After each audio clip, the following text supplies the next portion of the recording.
তো আমরা কি জেনেছি যে আত্মার কারক, জীবনের কারক হচ্ছে সূর্য। তেমনি মৃত্যুর কারক এবং ধ্বংসের কারক কে? তিনি হচ্ছেন শনি মহারাজ। একেবারেই সরাসরিভাবে মৃত্যুর সঙ্গে যার সংযোগ, তিনি হচ্ছেন শনি মহারাজ। আমরা জানি যে শনি মহারাজ হচ্ছেন সূর্য এবং তার স্ত্রী ছায়া দেবীর সন্তান, এবং যমের হচ্ছে যমরাজ, যে সেই যমরাজের হচ্ছে অগ্রজ। তো এই শনি মহারাজ কিন্তু কাউকেই মানে ডরান না বা কারোর ধার ধারেন না, একমাত্র হনুমানজি ছাড়া। হনুমানজিরই তিনি হচ্ছেন ধার ধারেন বা হনুমানজির কথা শোনেন, বাকি আর কাউকে কিন্তু তোয়াক্কা করেন না। কারণ আমরা জানি যে শনি মহারাজ কিন্তু কর্মফলের দাতা। এক্স্যাক্টলি প্রত্যেকটা মানুষকে সেই ফলের মানে সেই কর্মের ফল পুঙ্খানুপুঙ্খভাবে পেতে হবে, তাতে কোনো ছাড় নেই। শনি মহারাজের কাছে কিন্তু ক্ষমা বলে কোনো শব্দ নেই। তিনি কিন্তু মানে কর্মফলের বিষয়ে এতটুকুও উদার নন। আমরা এর আগে পড়েছি যে বৃহস্পতি, সে হচ্ছে সূক্ষ্ম অনুভূতির কারক। একটা কোনো আমাদের এই জাগতিক সমস্ত কিছুর মধ্যে যত সূক্ষ্ম অনুভূতি, সেই সূক্ষ্ম অনুভূতির কারক গ্রহ হচ্ছে বৃহস্পতি। আর রূপান্তর, কোনো একটা জড় পদার্থকে রূপান্তরিত করে একটা শৈল্পিক আধার দেওয়া বা শৈল্পিক রূপ দেওয়া, এই এর কারক কি? এর কারক হচ্ছে শুক্র। কিন্তু শনি মহারাজ হচ্ছেন জড়ত্বের কারক। মানে টোটালি জড় পদার্থ বলতে আমরা যা বুঝি, শনি মহারাজ সেই জড় পদার্থগুলোকে নির্দেশ করেন। তার মধ্যে কোনো রকম ভাবেই শিল্প, সাহিত্য, রসবোধ এই সবগুলো নেই, একেবারেই নেই। তিনি এসবের ধার ধারেন না। তিনি হচ্ছেন মানে পুরোপুরি নৈরাশ্যের কারক, শূন্যতার কারক। যে কারণে আমরা বলে থাকি শনির প্রভাবিত ব্যক্তি যারা, তাদের মধ্যে দেখবেন আমরা যখন পার্টনারের ব্যাপারে বিচার করি, কেউ যখন প্রশ্ন করে যে আমার বিবাহিত জীবনে আমার স্বামী বা আমার স্ত্রী সে কেমন হবে, তার চরিত্র বা বৈশিষ্ট্য কেমন হবে, তো সেভেন্থের উপরে যদি কোনো রকম ভাবে শনি মহারাজের প্রভাব থাকে, সেই ক্ষেত্রে কিন্তু ওই পার্টনার একেবারেই রস কস সিঙ্গারা বুলবুলিহীন হবেন। মানে তার মধ্যে কিন্তু রোমান্স একেবারেই থাকবে না। পুরোপুরি ভাবে বাস্তব বুদ্ধি মানে প্র্যাকটিক্যাল সেন্স নিয়ে যে মানুষটা আছে, যার মধ্যে কিন্তু একেবারেই আবেগ নেই, সেই মানুষটার উপর কিন্তু শনি মহারাজের প্রভাব বর্তমান। আপনারা দেখলেই বুঝতে পারবেন, কিছু মানুষ আছে যে মানুষগুলো একেবারে দেখলেই মনে হয় যেন আয়রন ম্যান, একেবারে লৌহম্যান, তার মধ্যে যেন কোনো আবেগ নেই, কোনো মানে কারোর যন্ত্রণা তাকে ভাবাচ্ছে না। সে একটা মানে আছে একটা অন্যরকম, মানে তাকে চট করে কোনো আবেগ, চট করে কোনো কিছু দোলা লাগাতে পারে না। মানে চন্দ্রের মানুষকে যদি একটু ব্যথা দেওয়া একটা গল্পও শোনানো হয়, সে যেমন অন্যের ব্যথায় ভেউ ভেউ করে কাঁদতে শুরু করে, তেমনি শনি মহারাজের প্রভাবে প্রভাবিত ব্যক্তিকে নাড়ানো কিন্তু একটু কষ্টসাধ্য ব্যাপার।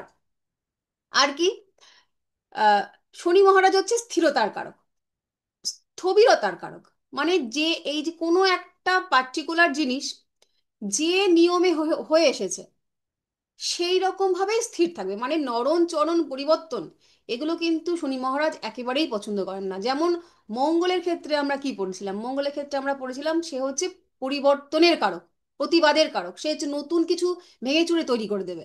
কিন্তু শনি মহারাজ সে পরিবর্তন একেবারেই পছন্দ করে না। যেমন ছিল তেমন আছে, তেমন থাকবে, এটাই হচ্ছে শনি মহারাজের মূল বক্তব্য।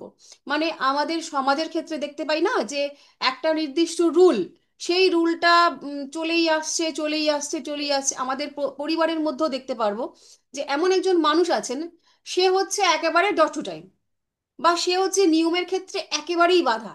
এই নিয়ম মানে এটাই হতে হবে, এর বাইরে কিন্তু নড়নচড়ন করা যাবে না। এই যে নিয়মে বাঁধা মানুষ, সেই মানুষটা কিন্তু শনি মহারাজের প্রভাবে প্রভাবিত। বা ধরুন টাইমের ব্যাপারে যে ভীষণ পাংচুয়াল, মানে 10টায় পৌঁছতে হবে, মানে 10টাতেই পৌঁছাতে হবে, 10টা 1 হলে হবে না।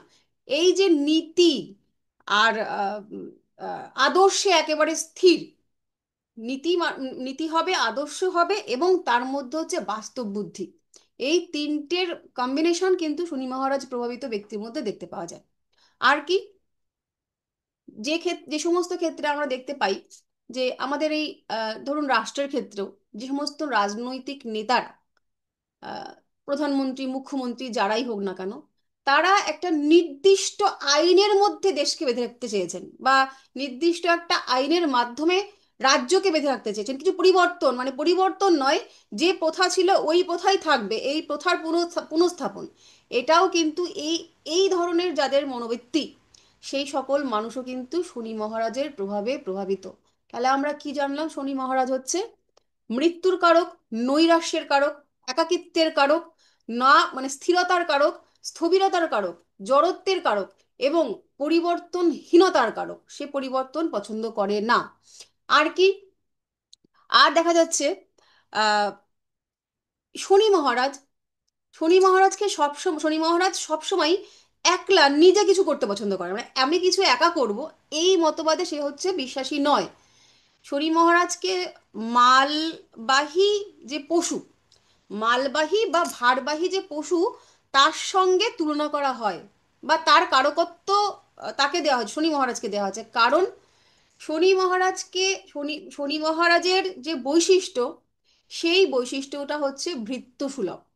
সব সময় তার একজন মালিক চাই, একলা সে কিছু করতে পারে না। মঙ্গল যেমন একাই দাপিয়ে, মানে নিজের সমস্ত কাজ একলা সে করে আসবে, তার কারো সাহায্যের দরকার হয় না, সে এগিয়ে চলবে, সে একদম যুদ্ধ বিগ্রহ করে সমস্ত কিছু প্রতিষ্ঠা করে দিয়ে আসবে।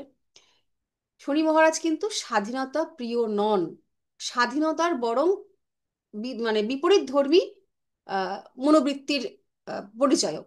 তো সেই ক্ষেত্রে আমরা জানি যে শনি মহারাজের শনি গ্রহ যেটা আমরা দেখি যে তার বাইরের দিকে কিন্তু তিনখানা এরকম রিং আছে। সেই রিং মানে কিন্তু সিগনিফাই করছে বন্দিত্ব, স্বাধীনতার বিরূপ মানে বিপরীত আহ, ধর্ম। তো সেই কারণে যারা কিনা আহ শনি মহারাজের প্রভাবে প্রভাবিত যে সকল ব্যক্তিত্ব, তারা কিন্তু একজন মালিকের আন্ডারে কাজ করতে পছন্দ করে।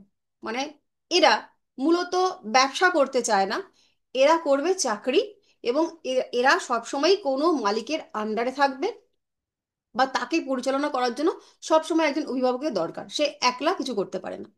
শনি মহারাজকে পঙ্গু গ্রহ বলা হয়েছে। কেন বলা হয়েছে এই উপাখ্যানটা হয়তো আপনারা প্রায় সকলেই জানেন।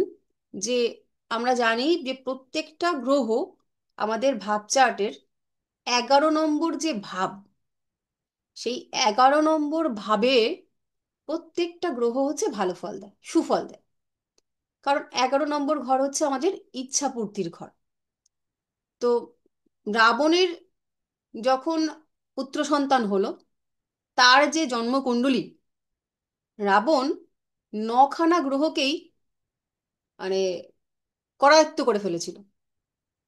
করেছিল কি, আমি ছোট করে গল্পটা বলছি। তার ছেলের যে 11 নম্বর ঘর, সেই 11 নম্বর ঘরে 9টা গ্রহকেই বন্দি অবস্থায় রেখে দিয়েছিল, যাতে 9টা গ্রহই যদি 11 নম্বর ভাবে থাকে, তাহলে আর কোনো গ্রহ খারাপ ফল দিতে পারবে না। মানে তার একদম সমস্ত ইচ্ছার পূরণ হবে। রাবণ ছিলই যে তার যা চাই তাই, মানে সে যেন তাই পায়। তো সেই রকম ভাবে নখানা গ্রহকেই হচ্ছে 11 নম্বর ভাবে বন্দি করে রেখেছিল। তারপর সমস্ত গ্রহরা প্ল্যান করে, মানে শনি মহারাজকে দায়িত্ব দিয়েছিল যে নির্দিষ্ট যে সময়টায় আর কি, যখন ওই ছকটা গণনা মানে গণনা হবে, মানে যখন ওরা রাবণের ছেলে জন্মগ্রহণ করবে যে সময়টায় আর কি, ঠিক সেই মুহূর্তে, যাতে 11 নম্বর ঘরের খুব কাছেই একদম পরের ঘরটাই হচ্ছে 12 নম্বর ঘর। 12 নম্বর ঘরের আমরা জানি 12 নম্বর ঘর হচ্ছে ব্যয়ের ঘর, তাই তো? তো সেই শনি মহারাজকে দায়িত্ব দেওয়া হয়েছিল যে ঠিক ওই মুহূর্তে, নির্দিষ্ট মুহূর্তে শনি মহারাজ যেন এই 12 নম্বর ঘরে একটা পা দিয়ে দেন। একটা গ্রহ যদি 12 নম্বর ঘর টাচ করে যায়, মানে শনি মহারাজের মতন গ্রহ যদি সে তো কর্মফলদাতা, 12 নম্বর ঘরকে টাচ করে যায়, তাহলে আর রাবণের সেই যে মনোবৃত্তি, যে উদ্দেশ্যে সে সকলকে আর কি বন্দি করেছিল, সেই মনোবৃত্তির পরিপূরণ আর হবে না। তো যখন ওই নির্দিষ্ট সময়ে শনি মহারাজ ওই 12 নম্বর ঘরে পা দিলেন, তখন দ্বিমত আছে এই ইয়ে নিয়ে, বিভিন্ন জন বিভিন্ন কথা বলেন যে রাবণ তার গদা দিয়ে শনি মহারাজের পায়ে আঘাত করেছিলেন এবং শনি মহারাজের পা ভেঙে যায়। সেই কারণে কিন্তু শনি মহারাজের রেমিডি। ম্যাম বলছি, রাহু কেতুকে কি একসঙ্গে বন্দি করা যায়? মানে যেটা 11 নম্বর ঘর। রাহু কেতু কে ধরবোই না এক্ষেত্রে, হ্যাঁ রাহু কেতু বাদ, আচ্ছা রাহু কেতু বাদে। আচ্ছা আচ্ছা, ঠিক আছে ম্যাম। হ্যাঁ। সেটাই জানতে চাইছি, কারণ রাহু আর কেতু দুটোই তো আলাদা আলাদা থাকবেন। হ্যাঁ। তো এবার তো সেই ক্ষেত্রে কি বলছিলাম যেন, হ্যাঁ, শনি মহারাজের রেমিডি হিসাবে আমরা যদি কোনো পঙ্গু ব্যক্তি, হুম, পঙ্গু বলতে একটা পা থাকবে না বা খোড়া বা ল্যাংড়া বলতে যেটাই আপনারা যা বোঝেন, তা তাকে যদি আমরা মানে দান করি, তো সেই ক্ষেত্রে কিন্তু শনি মহারাজের রেমেডি হয়। তো এই কারণে হচ্ছে শনি মহারাজকে পঙ্গু গ্রহ বলা হয়। এবার দেখুন আমরা জানি কি যে শনি মহারাজ যে রবির পুত্র। দেখুন আমরা কিন্তু দেখেছি যখন দুটো গ্রহদের বিন্যাস করেছিলাম আমরা, তো রবির শত্রু হিসাবে শনি মহারাজকে দেখানো হয়েছে, তাই না? কিন্তু এদের মধ্যে তো পিতা পুত্রের সম্পর্ক, তাহলে পিতা পুত্র কি করে দুজন দুজনের শত্রু হয়ে যেতে পারে? তার কারণ হচ্ছে তাদের যে তত্ত্বগত পার্থক্য, এবং যদি আমরা এই সামাজিকভাবে বিচার করি, সেই ক্ষেত্রে রবি যে যে কিনা সূর্য, তার বৈশিষ্ট্য কি? দেখো যখন সকালবেলাতে আহ, সূর্যোদয় হচ্ছে, তখন তার যে আলো, অর্থাৎ তার যে করুণা, তার যে দান, সেটা কিন্তু প্রত্যেকে সমানভাবে পাচ্ছে, তাই না? এমন নয় যে আহ, একজন যে পাপী সে অল্প রোদ পাচ্ছে, একজন যে ভাগ্যবান সে বেশি রোদ পাচ্ছে, এরকম তো নয়। সমবন্টন, অর্থাৎ সূর্যের যে দান, সূর্যের যে আহ, আশীর্বাদ, রবির যে আশীর্বাদ, সেটা হচ্ছে সমবন্টন হয়, সকলে সমানভাবে পায়। কিন্তু শনি মহারাজ এখানে বিরোধিতা করলেন। তার কথা হচ্ছে যে মনুষ্যকুল বিভিন্নতায় বিভক্ত, অর্থাৎ কেউ পাপী তো কেউ জ্ঞানী, কেউ অসৎ তো কেউ সৎ, কেউ রুগ্ন তো কেউ সুস্থ, কেউ ভালো কেউ মন্দ, কেউ ভৃত্য কেউ মালিক। এই যে এত বিভিন্নতা, তাহলে বিভিন্ন জনের কর্ম তো বিভিন্ন। তো এই বিভিন্ন জনের কর্ম যখন বিভিন্ন, তাহলে কেন সকলে এক ফল পাবে? সেটা তো উচিত নয়, তাই না? যে মানুষটা যেরকম কাজ করেছে তার তো সেই রকম ফল পাওয়া উচিত, তাকে কেন আমি সমবন্টন করব? তো এই যে পার্থক্যটা শনি মহারাজের কথা, তাহলে কি, যে যে মানুষটি যেই রকম কর্ম করবে তাকে কিন্তু সেই বৎ, অর্থাৎ সমপরিমাণ কর্মের ফল তাকে পেতে হবে। আমরা সবসময় বলে থাকি না যে ওই যে একজন দেখছে, একজন হিসাব রাখছে, একজন বিচার করছে, কে সেই একজন? চিত্রগুপ্তের কথা বলি, কিন্তু এক্ষেত্রে কিন্তু সেই একজন হচ্ছে শনি মহারাজ, যার চোখ থেকে কোনো দিন, কোনো মুহূর্তে কোনো কর্ম কিন্তু বিচ্যুত হবে না। আমরা যে যেরকম ভাবে কর্ম করব, এবং আমাদের জন্ম চার্ট, প্রত্যেকেই যে জন্ম চার্টটা আমরা নিয়ে জন্মগ্রহণ করেছি, ওটা কি, ওটা হচ্ছে যখন আমরা জন্মালাম তখন বিভিন্ন গ্রহদের যে পজিশনটা ছিল, সেটার একটা স্ন্যাপশট, তাই না? ওটা নিয়ে আমাদের পাঠিয়ে দেওয়া হচ্ছে। ওটা কেন? ওটা হচ্ছে আমাদের প্রিভিয়াস লাইফে যে কর্মগুলো করে এসেছিলাম, সেই কর্ম সাপেক্ষে এই গ্রহগুলোকে, নটা গ্রহকে কি করেছে, এজেন্ট হিসাবে লাগিয়ে দিয়েছে। এটা আমি বারবার করে বলি, আপনারাও বারবার করে মনে রাখবেন। তাদের কিন্তু প্রত্যেককে আলাদা আলাদা করে দায়িত্ব দেওয়া, যে এই মানুষটাকে, মানে বেসিক্যালি আমাদের বর্তমান জায়গাতে তো জ্যোতিষ চর্চাটা এখন একেবারেই সীমিত, কিন্তু একটা সময় তো ছিল যেটা একদম অনেক প্রবলভাবে এর প্রচার প্রসার ছিল। তো সেই সময় গুরুগৃহে যাওয়া এবং গুরুর দ্বারা নির্ধারিত পথেই প্রত্যেকটা মানুষ কিন্তু আহ, চলতো। সেই সময় বলে দেওয়া যে এই মানুষটার জীবনে এক্স্যাক্টলি আমাদের যে জন্মকুণ্ডলী, সেই কুণ্ডলীটার অর্থ কি, কেন আমরা কুণ্ডলী পাঠ করব, বা আমাদের কুণ্ডলী আমাদের যে গুণীজনকে দিয়ে আমরা যে পড়াবো, তার উদ্দেশ্য কি, আমাদের ভবিষ্যৎ চেঞ্জ করে দেওয়া? তা তো নয়।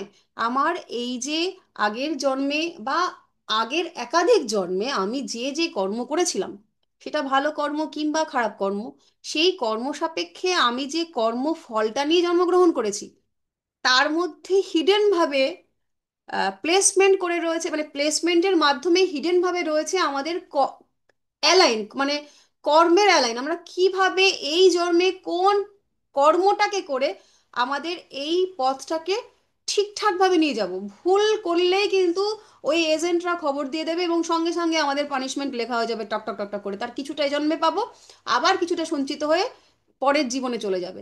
তো সেই কর্মটাকে সঠিকভাবে খুঁজে বার করা হচ্ছে একজন জ্যোতিষের কাজ, আপনাদের কাজ। আপনারা পরবর্তীকালে সেটা করবেন যে এই মানুষটার জীবনে এই প্লেসমেন্টটা রয়েছে, অর্থাৎ এই ব্যক্তি এই কর্ম, কর্ম বলতে কিন্তু জীবিকার কথা আমি বলছি না, কর্ম মানে আপনার সামগ্রিক কর্ম, কর্মা যেটাকে আমরা বলি, এখন কর্ম বললে বুঝি না, কর্মা বললে বুঝি।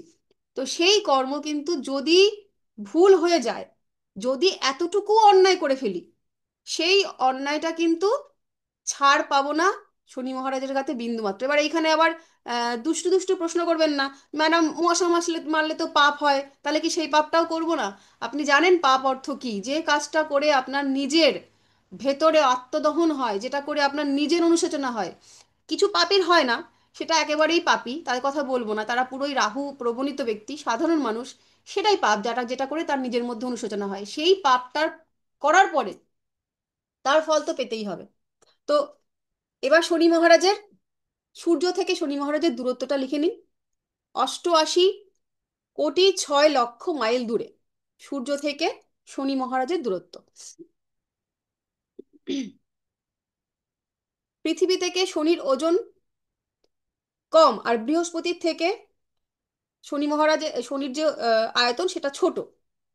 শনি মহারাজের ছখানা, শনি মহারাজ বলতে এখানে শনি প্ল্যানেটকেই বলছে, সেটা হচ্ছে তার 9টা চাঁদ আছে, অর্থাৎ 9টা উপগ্রহ।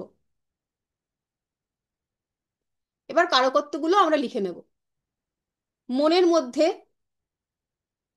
ভয়, নৈরাশ্য, অবসাদ, দুঃখ, একাকিত্ব, ধৈর্য,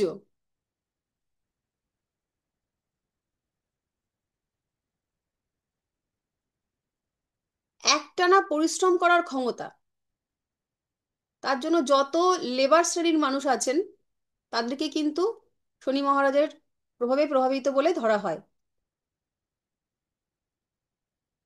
কর্তব্য নিষ্ঠা, কৃপণতা, শনি মহারাজের প্রভাবে প্রভাবিত ব্যক্তিরা একটু কিপটে হয়, বা চট করে হচ্ছে পয়সা খরচা করেন। আপনার বাড়িতে যারা যারা কিপটে আছে তারা জানবেন, তাদেরকে চিনে নিন। আচ্ছা, তারপরে লিখুন মিতব্যয়িতা, মানে হিসাব করে খরচা করা। কিপটে এবং মিতব্যয়িতা দুটোই, দুটো আলাদা আলাদা ব্যাপার, তবু দুটোই। নিয়মানুবর্তিতা, সাবধানতা, রক্ষণশীলতা, যোগী, ন্যায় নিষ্ঠা। যদি শনি কারোর খারাপ থাকে, দুর্বল থাকে, পীড়িত থাকে, তাহলে অলসতার কারক, তারা প্রচন্ড অলস হয়।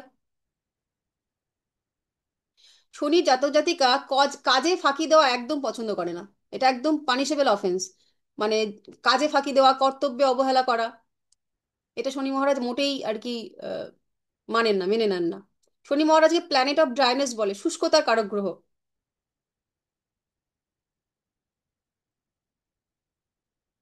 উম, আহ, ল নিয়মানুবর্তিতা, হ্যাঁ বলেছি। আচ্ছা, উম তারপরে হচ্ছে লংজিভিটি, মানে শনি মহারাজ যদি অষ্টমে কারোর থাকে, সেক্ষেত্রে কিন্তু দীর্ঘ, মানে অনেক লম্বা আয়ু, জীবন, এটাকে নির্দেশ করে। শনি মহারাজের শনি মহারাজ যদি কিনা চার্টে দুর্বল বা পীড়িত অবস্থায় থাকে, তো সেই ক্ষেত্রে তাদের দেখতে পাওয়া যায় যে তাদের যে দুটো ভ্রু হয়, ভ্রুর মাঝখানের স্পেসটা কম হয়। এবং দেখবেন যেই সকল মানুষরা চশমার উপর থেকে এরকম ভাবে দেখে, তারা শনি মহারাজের প্রভাবে প্রভাবিত। এরা শনি মহারাজের প্রভাবে প্রভাবিত ব্যক্তিরা একটু কানে খাটোও হয়, যারা কানে কম শোনে তারাও কিন্তু শনি মহারাজের প্রভাবে প্রভাবিত। এবং এদের কিন্তু হাতগুলো তুলনামূলকভাবে বেশ লম্বা লম্বা হয়। মিথুন লগ্নের মানুষদেরও হাত লম্বা হয়, কিন্তু যে সমস্ত মানুষ খাটো চেহারার মানুষ কিন্তু হাত লম্বা লম্বা, তারা হচ্ছে শনি মহারাজের প্রভাবে প্রভাবিত।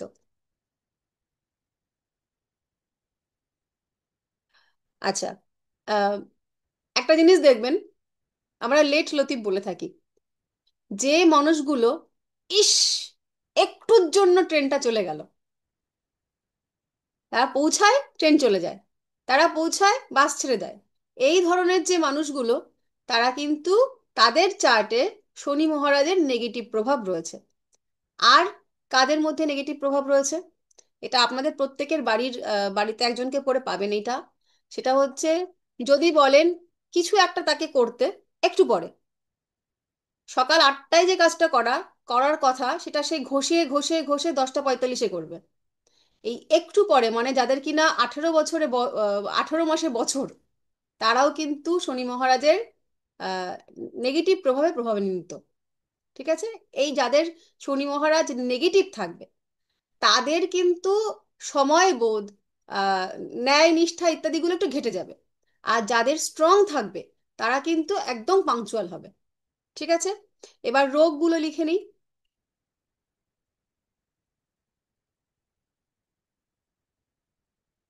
রোগের মধ্যে হচ্ছে দাঁতের সমস্যা, হাড়ের সমস্যা, আর্থারাইটিস, বাতের যে রোগ, যাদের যাদের আর্থারাইটিসের প্রবলেম আছে, তাদের তাদের উপরে তাদের সিক্সথের সঙ্গে শনি মহারাজের কানেকশন আছে। স্মল পক্স, নিমোনিয়া, তারপরে যে জড়তা, রক্ত চলাচলে বাধা, পিঠ কোমর হাঁটুর ব্যথা,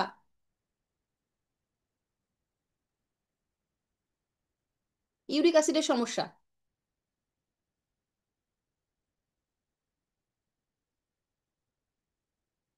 আচ্ছা, শনি মহারাজের নির্দেশিত দ্রব্যগুলো লিখে নিন: সীসা, শুকনো কাঠ, কেরোসিন, পেট্রোল,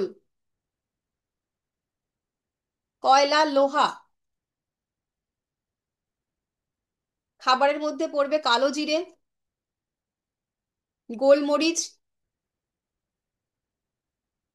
কলাইয়ের ডাল, যেটা কালো রঙের ডাল হয় সেই ডাল, কালো রঙের যে কোনো মিষ্টি, কালো রঙের যে কোনো খাবার, কালো জাম, ডুমুর, কচু। কচু বলতে কচুর যে শাক, ডাঁটাটা। আচ্ছা, খাদ মানে পাহাড়ের যে খাদ, কবর, খনি, গহ্বর, এগুলোকেও শনি মহারাজ নির্দেশ করেন।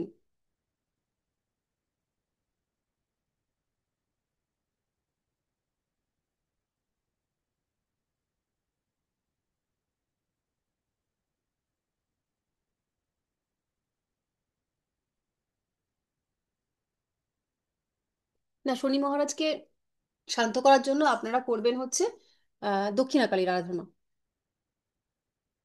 নারায়ণ হচ্ছে বৃহস্পতি এবং বুধ। হুম।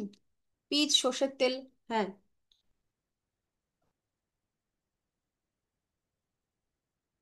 কালো রঙের মোটামুটি কালো রঙের যে সমস্ত খাবার, সেগুলো সবই শনি মহারাজ নির্দেশ করেন।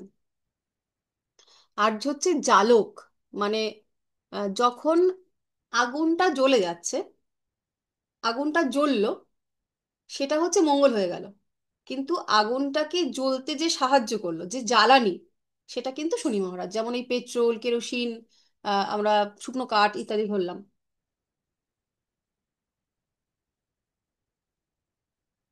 হ্যাঁ, লোহা, কয়লা, খনিজ তেল, এগুলো তো বলেছি।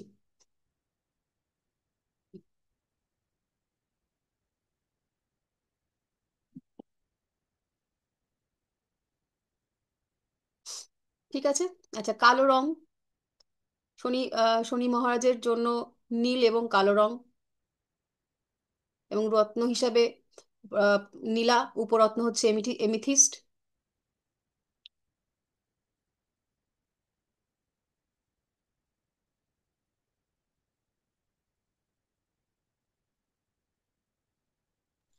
ম্যাম, যাদের তাহলে চুলকার সমস্যাও কি শনি মহারাজের জন্যই হয়? কি সমস্যা? চুলের যা হ্যাঁ, কিছু সমস্যা। হ্যাঁ, চুলের সমস্যা শনি মহারাজের জন্য হয়। দুটো কারণে হতে পারে। লগ্নের সাথে যদি কানেক্টেড রবি থাকে, তাহলে চুল পড়তে পারে। আবার শনির কারণেও চুলের সমস্যা হয়।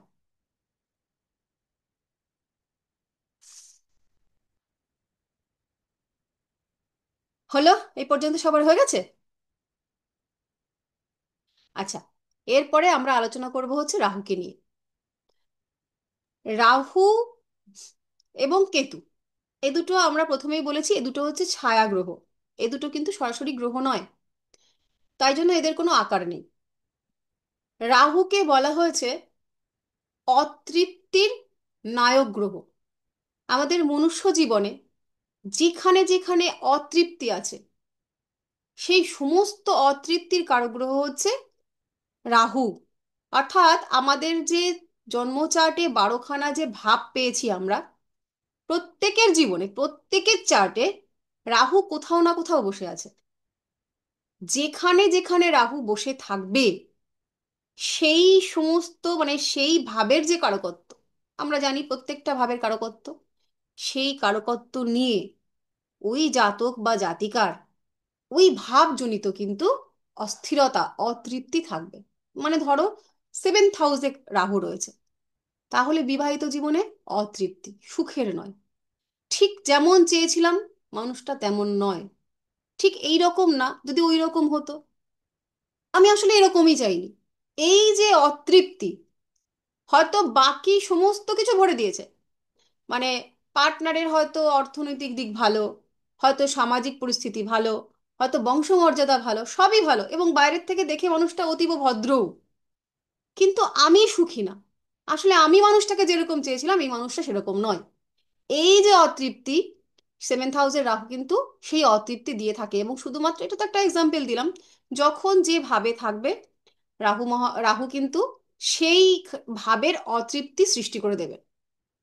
এবার আমরা কি জানি, পৌরাণিক রাহু এবং কেতু দুখানা আহ, বিশ্লেষণ আছে। দুখানা বিশ্লেষণের মধ্যে একটা হচ্ছে পৌরাণিক বিশ্লেষণ, আর একটা হচ্ছে বিজ্ঞান ভিত্তিক বিশ্লেষণ। তো আহ, পৌরাণিক বিশ্লেষণটা আমরা প্রত্যেকে জানি, অলমোস্ট সকলেই জানি জানি যে যখন কিনা সেই সমুদ্র মন্থনের পরে অমৃত উঠে এসেছিল, সে অমৃতের যখন বন্টন হচ্ছিল, শরভানু বলে একজন অসুর ছিল, সে হচ্ছে ছল করে কপট করে আহ, দেবতাদের মধ্যে দেবতা সেজে দেবতার ছদ্মবেশ নিয়ে সেই অমৃত লাভের জন্য বসেছিল। এবং সেটা চন্দ্র দেখতে পায়, সূর্য এবং চন্দ্র, বেসিক্যালি চন্দ্র গিয়ে বিষ্ণুকে বলে দেয়, এবং বিষ্ণু মোহিনী রূপ ধারণ করে সেই অমৃত বিতরণ করছিল। সেখান থেকে কি করলো, সেই তার বিষ যে তার হাতের যে চক্রটা থাকে, কি চক্র মনে পড়ছে না, আচ্ছা ওইটা দিয়ে তার হচ্ছে গলা কর্তন, সুদর্শন সুদর্শন চক্র। চক্র। সুদর্শন চক্র, এক্স্যাক্টলি। এই যে আমার বুথটা এবার খারাপ হয়ে গেল। তো এই সুদর্শন চক্র দিয়ে রাহুর হচ্ছে ওই সরবণ যে ওষুধটা তার হচ্ছে গলা কর্তন করে দিল। এবার যেহেতু অমৃত পান করেছিল, সেই অর্থে কিন্তু এরা এরা কিন্তু জীবিত হয়ে থাকলো। জীবিত হলেও যেহেতু খণ্ডিত, তাই দুটো পার্ট হয়ে গেল। উপরের অংশটা হচ্ছে রাহু, আর নিচের অংশটা অর্থাৎ গলা থেকে রাহুর কিন্তু মুন্ডটা আছে গলা পর্যন্ত, আর গলা থেকে শুরু করে বাকি ধরটা কিন্তু তার সেটা হচ্ছে কেতুর।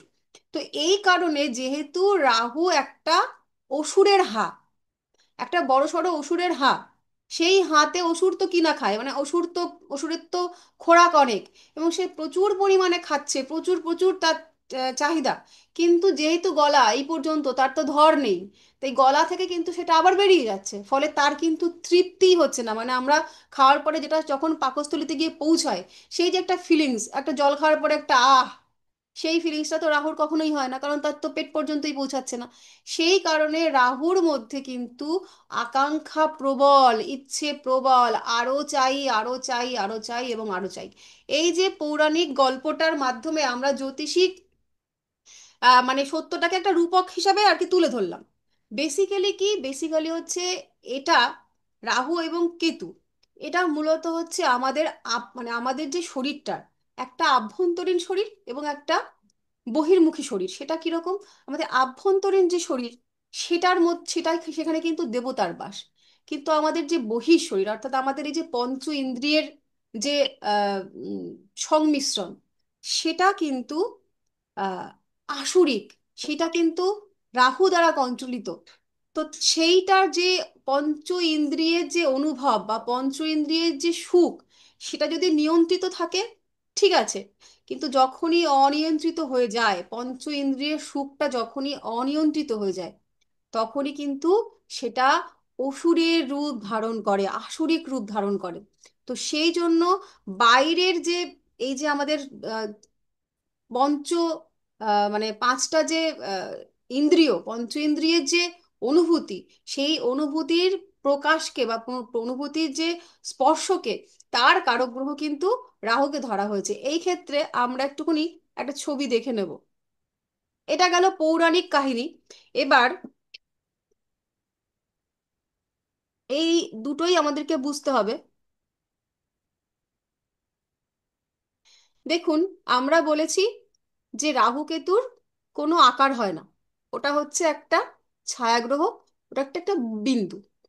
আমরা এইখানে বোঝার সুবিধার্থে বুঝে নিলাম এটা হচ্ছে সূর্য, এই অরবিট। আর এটা সূর্যের এই যে কক্ষপথটা, তার উপরে পৃথিবী ঘুরছে, পৃথিবীর চারপাশে আবার এই যে চন্দ্রটা ঘুরছে। দেখুন, এই অরবিটটা আর এই অরবিটটা, দুটো যে কক্ষপথ যেটাকে বলে, দুটো যে কক্ষপথ, কক্ষপথটা দেখুন এইখানটায় ছেদ করেছে, এখানটায় ছেদ করেছে, উত্তর গোলার্ধ এবং দক্ষিণ গোলার্ধ। এই উত্তর গোলার্ধর এই ছেদবিন্দুটাকে বলা হবে রাহু, এবং দক্ষিণ গোলার্ধের এই ছেদবিন্দুটাকে বলা হবে কেতু। এটাও ক্লিয়ার?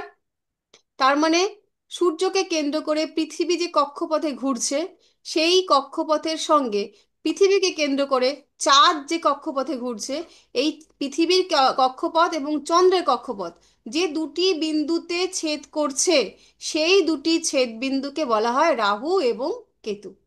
ক্লিয়ার? বোঝা গেছে? কারো কোনো হ্যাঁ প্রশ্ন ম্যাম। আছে? আচ্ছা, বেশ। তাহলে এই দুটো গেল রাহু এবং কেতু। তো আমরা যেটা জানছিলাম রাহু সম্পর্কে, যে রাহু হচ্ছে অনিয়ন্ত্রিত চাহিদা, তার চাহিদার কোনো শেষ নেই, তার মধ্যে সব সময় হচ্ছে আরো চাই, আরো চাই, আর আরো চাই। মানে রাবণের মতন করে সর্বস্ব গ্রাস করতে রাহুর ইচ্ছা, সমস্ত কিছু তার চাই। আর মানে চার্বাক দর্শনের নাম আমরা শুনেছি, আমরা জানি যে ঋণং কৃত্বা ঘিতং পিবেত যাবৎ জীবেত জীবেত সুখং জীবেত। তো এই যে মনোবৃত্তি, অর্থাৎ কিনা জীবন একটাই, রাহুর প্রভাবে প্রভাবিত যারা, তাদেরকে আপনি ধর্মকথা বুঝাবেন, পাপ পুণ্য বোঝাবেন, ও তখন আপনাকে বলবে যে আপনি আগের জন্মে কি ছিলেন মনে আছে, কি পাপ করেছিলেন, কি পুণ্য করেছিলেন, আপনার খেয়াল আছে নাকি স্মৃতি আছে? এই যে এই জন্মে আপনি অমুক তমুকে জন্মগ্রহণ করছেন, এই যে পাপ পুণ্য সব এখানেই, এর পরে আর কিচ্ছু নেই। জীবন একটাই, আগেও ছিল না, পরেও থাকবে না। তাই যা করার এ জন্মেই করতে হবে। Let's enjoy your life. এই যে কথাটা, এই কথাটা কিন্তু পুরোপুরি রাহুর। তাই বলে কি জীবনটাকে উপভোগ করব না? উপভোগ তো অবশ্যই করব, কিন্তু সেই উপভোগটাকে উচ্ছন্নে দিয়ে উপভোগ করব না। মানে আহ, যা কিছু আছে সর্বোচ্চভাবে আমাদেরকে নিতে হবে, সমস্তটুকু আমাদেরকে ভোগ করতে হবে, একটা মুহূর্ত, একটা পল যেন আমাদের জীবন থেকে ভোগের বাইরে না চলে যায়। এই চিন্তায় যারা মানে চিন্তিত, এবং রাহু সব সময় যেহেতু ওকে ওই কর্তন করা হয়েছিল একটা মানে না জানা ভয়, রাহু মানে হচ্ছে একটা না জানা ভয়। এদের মধ্যে, রাহু প্রভাবিত ব্যক্তির মানুষদের মধ্যেও কিন্তু সব সময় একটা ওই রকম না জানা ভয় তাড়িয়ে বেড়ায় তাদের মধ্যে। মানে ওই যে বললাম যে তাদের প্রত্যেকটা মুহূর্তে মনে হয়, ধরুন এখন কারোর 40 বছর বয়স, তাহলে গড় আয়ু হিসাব করলে ভারতবর্ষের মোটামুটি সে এখনো 30টা বছর বাঁচবে। এবং এই 40টা বছর যে সে বাঁচলো, প্রথম 15 বছর, ছোটবেলার 15 বছর সে কিচ্ছু বোঝেনি, বাবা মার আন্ডারে ছিল। 15 থেকে 20 সে সবে বুঝছিল যে এইভাবে এইভাবে জীবনটাকে উপভোগ করা যেতে পারে। তাহলে 15 থেকে 20 তারা হাতের মধ্যে ছিল না। 20 থেকে 40, এই 20টা বছর কিন্তু সে নিজের মতন করে বাঁচতে শিখেছে, মানে মোটে সে 20 বছর বেঁচেছে ঠিকভাবে, নিজের ইচ্ছেতে। তার মধ্যেও কিছুটা কখনো প্রভাব, এর প্রভাব, ওর প্রভাব, তার প্রভাব থাকে। যখন একটা মানুষ 40-এ পৌঁছালো, সে কিন্তু জানে যে আমার জীবনে আমি কতটুকু কি কিভাবে উপভোগ করতে পারি। মানে সে এখন পুরো সজ্ঞাত। এই সজ্ঞাত অবস্থায় সে আরো 30টা বছর বাঁচতে পারে।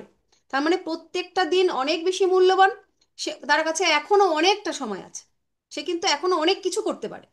কিন্তু রাহু প্রভাবিত ব্যক্তি বলবে 40 তো হয়েই গেল, জীবন তো শেষ, আর তো মাত্র কটা দিন বাঁচবো, তাহলে এই জীবনটাকে কেন নষ্ট করব?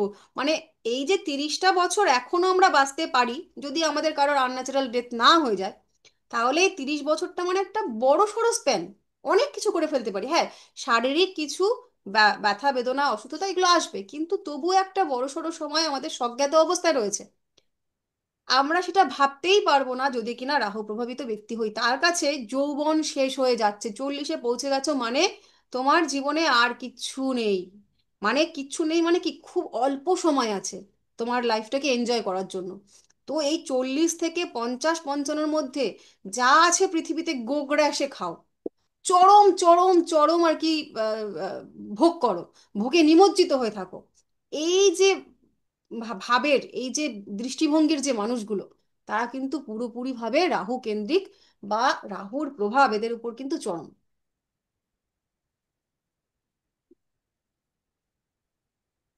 রাহুর, ম্যাম, ম্যাম হ্যাঁ, রাহু ম্যাচিওর কখন হয়? রাহু কখনোই ম্যাচিওর হয় না। হয়।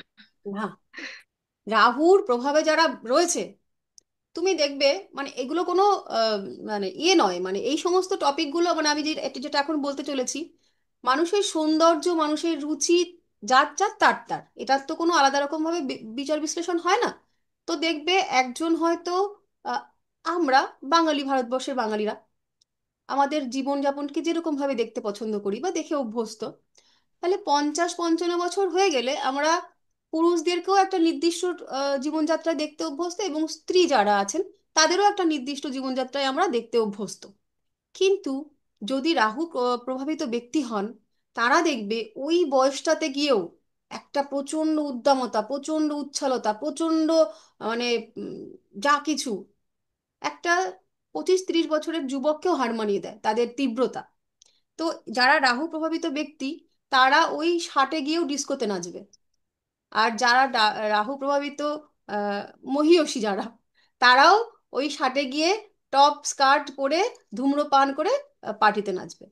এটা তারা, এই এই পরিবর্তনটা তাদের কখনো হবে না। এটার কোনো নিন্দা নেই, সে সেই রকম। তো সেটাই বলতে চাইছিলাম যে রাহুর রুচিবোধ, দেখো রুচি জিনিসটা আমরা সরাসরিভাবে যুক্ত করেছি কার সঙ্গে না, শুক্রের সঙ্গে। শুক্র হচ্ছে শৌখিনতা, তার শৌখিনতাটা কিন্তু রুচি সম্মত। কিন্তু রাহুর যে রুচি, রাহুর রুচির ধার ধারে না, রাহুকে বলা হয়েছে চণ্ডাল, চণ্ডযুক্ত আল। চণ্ড কথার অর্থ হচ্ছে প্রচণ্ড। হুম। আর আল মানে তোমরা জেনেছো, জানো, যারা জমি আহ, আহ, জমি চাষ করা হয়, দুটো জমির মাঝখানে ডিভাইডার হিসেবে একটা জমি উঁচু মতন করে রেখে দেওয়া হয়, ওটাকে আল বলে। তো এই যে আল মানে হচ্ছে বাঁধক, দুটো জমির সীমানা। তো প্রচণ্ডকে একটা সীমানা দিয়ে বেঁধে রাখা, সেই প্রচণ্ড মানে প্রচণ্ড চণ্ডাল হচ্ছে সেই প্রচণ্ডের আলটাকে যে ভেঙে ফেলে। অর্থাৎ কিনা তার মধ্যে আর কোনো কিছুর মানে সীমা পরিসীমা থাকবে না। সে সমস্ত কিছু ভেঙে বেরিয়ে তার জীবনের মানে সে পারভার্টেড হবে। সে প্রচণ্ড মানে কি বলবো, ওই ধূমপান, তারপরে মদ্যপান, লাইফটাকে একদম উচ্ছন্নে নিয়ে গিয়ে যত রকমের আর কি আমরা স্বাভাবিক দৃষ্টিতে নষ্টামি বলি, সেই সমস্ত কিছু কিন্তু তার মানে সমস্ত কিছুর মধ্যে সে হচ্ছে নিমজ্জিত থাকবে, এবং সে ওইটাকেই জীবন মনে করবে। এদের রাহু প্রভাবিত, রাহুর কোনো রুচিবোধ নেই। আহ চণ্ডালের যেমন রুচিবোধ হয় না আর কি। তো এ দেখবে, মানে যেমন কিনা যারা শুক্র বা বৃহস্পতির দ্বারা প্রভাবিত ব্যক্তি, তারা হচ্ছে যদি তুমি তাদেরকে একটা গান শুনতে বলো, তারা দেখবে কোনো ক্লাসিক্যাল গান শুনবে, কি কোনো রবীন্দ্রসঙ্গীত শুনবে, বা বেশ একটা আহ, শ্রুতি মধুর একটা গান শুনতে সে পছন্দ করবে। কিন্তু তুমি যদি রাহু কেন্দ্রিক ব্যক্তিকে বলো একটা গান শুনতে, সে সঙ্গে সঙ্গে গান চালিয়ে দেবে। ওই যে কি গান, আরে যে উড়িয়া গানগুলো হয়, এই কমরিয়া লাচকে রে, ওই টাইপের, মানে একদম উৎপাটাং গান আর কি। সে জাঁক জমক পূর্ণ জীবন যাত্রাই তার কাছে হচ্ছে শ্রেষ্ঠ। সৌন্দর্য বোধ, সৌন্দর্যের তার কাছে সেটাই সুন্দর যেটা হচ্ছে ঝাঁ চকচক করছে। মানে আগেও একদিনকে বোধহয় বলেছিলাম যে একটা ধরো শুক্রের আন্ডারে একজন ব্যক্তি তার বাড়ি তৈরি করেছে, সেই বাড়িটার কোনায় কোনায় শিল্প, মানে শিল্পের ছোঁয়া পাওয়া যাবে। কিন্তু রাহু যখন প্রচুর টাকা পেয়ে বাড়ি করবে, তার বাড়িটা হবে একটা বিশাল বাড়ি, কিন্তু সেই বাড়ির মধ্যে সৌন্দর্য থাকবে না। সৌন্দর্যটা কিরকম, ঝাঁ চকচকে, গোল্ডেন কালার করে দিল, গোল্ডেন কালার মধ্যে দিয়ে আবার গোলাপি, গোলাপির মধ্যে দিয়ে হলুদ, মানে সে একটা যা মানে যা একটা বানাবে, একটা জবরজম্প বানাবে। সেটা চোখে মানে অন্য লোকের হয়তো সেটা দেখে হাসিই পাবে, কিন্তু সে কিন্তু সেটাই খুব আর কি আনন্দিত। এবং তার এই মোটামুটি সবার ক্ষেত্রে নয়, ও 10 আঙুলে 10খানা আংটি থাকবে, গলায় মোটা মোটা চেন থাকবে। হুম। আহ, একটা বড় কালো চশমা, যার চার সাইডগুলো, এই ফ্রেমগুলো সোনা দিয়ে বাঁধানো, একটা সাদা রঙের বুট। সেটা মানে বুঝতে পারছো কোন লুকটার কথা আমি বলছি? এই লুকগুলো কিন্তু রাহু প্রভাবিত ব্যক্তির মধ্যে হয়ে থাকে। আর কি, আহ উম, রাহু হচ্ছে অস্থিরতার কারক। মানে অবিন অবিন্যস্ত ঘোরাঘুরি, মানে একটা ট্যুর প্ল্যান করলে, তোমরা কোথাও ঘুরতে গেলে, আসলে, এটা হচ্ছে চন্দ্রের কারক, ঠিক আছে, কিন্তু রাহু হচ্ছে অস্থিরতার কারক। ও যে কোথাও গিয়ে হচ্ছে শান্তিতে থাকতে পারে না। মানে এখানে গেলে এখান থেকে সেখানে, সেখান থেকে, মানে অনেকটা ওই মানে মানে কি বলবো, যে মানে উদ্দেশ্যবিহীন আর কি তার ঘোরাফেরাগুলো থাকে। ফলে তো, আর এ যেহেতু ইন্দ্রিয় গ্রাহ্য, মানে ইন্দ্রিয় সুখে সুখী, সুতরাং এর সুখগুলো আলটিমেট হয় না। এরা কিন্তু পরিবর্তনশীলতায় মানে মানে পছন্দ করে বেশি। মানে কোনো কিছুতেই, রিলেশনশিপের ব্যাপারে বলো, কাজের ব্যাপারে বলো, এরা কিন্তু এক জায়গাতে স্থায়ী থাকতে পারে না। মানে এরা এখন যেখানে আছে, আজ থেকে 4 মাস পরে সেখানে আর থাকবে না, সেটা সে রাখবে না। তার মধ্যে পরিবর্তন, মানে চেঞ্জ চেঞ্জ চেঞ্জ, এই চেঞ্জ মেন্টালিটি কিন্তু তার মধ্যে প্রচুর থাকে। এবং মানে অস্থিরতার কারক, সে কিন্তু স্থির হতে দেয় না। লগ্নে যদি কারোর রাহু থেকে থাকে, সেক্ষেত্রে দেখতে পাওয়া যাবে যে সেই মানুষটা কিন্তু প্রচন্ড অস্থির। মানে সে স্টেবল হতেই জানে না যে কিভাবে। হ্যাঁ, 35, 40, 35 বছরের পরে গিয়ে আস্তে আস্তে সে স্টেবল হয়, যদি কোনো ভালো মানে গ্রহের দশা অন্তর্দশা আসে। কিন্তু তার আগে পর্যন্ত কিন্তু রাহু প্রচন্ড আনস্টেবল লাইফ তাকে দিয়ে থাকে। ঠিক আছে। আচ্ছা, রাহু পাপ গ্রহ আমরা জেনেছি, রাহু পাপ গ্রহ বলে যদি কোনো শুভ ঘরে রাহু অবস্থান করে, সেই শুভ ঘরগুলো আমরা জানি। সেই শুভ ঘরে 1, 5, 9, 4 ইত্যাদি। তো সেই ক্ষেত্রে কিন্তু সে ভালো ফল দেয় না। কিন্তু যদি অশুভ ঘর হয়, তো নেগেটিভে নেগেটিভ পজিটিভ হয়, যেটা যে ব্যাপারটা, বিশেষ করে 3, 6, 11-তে যদি রাহু অবস্থান করে, সেক্ষেত্রে কিন্তু রাহু ভালো ফল দিয়ে থাকে। এইবার আমরা কারকত্বগুলো লিখে নিই। মনের মধ্যে রাহুর কারকত্ব: শব্দ, স্পর্শ,